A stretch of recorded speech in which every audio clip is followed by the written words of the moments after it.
Today, we'll learn about the phrasal verb, absorb something. Absorb means to take something in completely.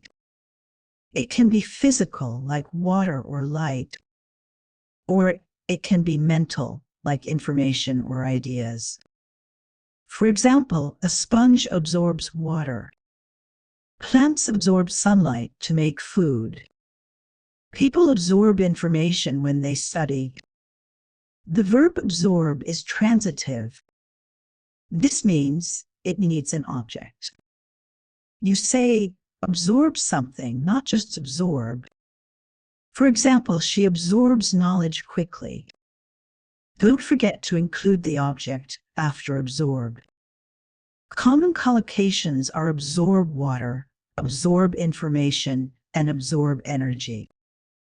Absorb is stronger than take in.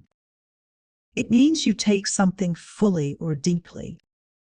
You can also absorb nutrients from food, or absorb shock to reduce impact.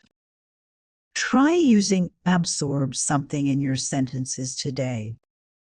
It will help you sound natural and clear.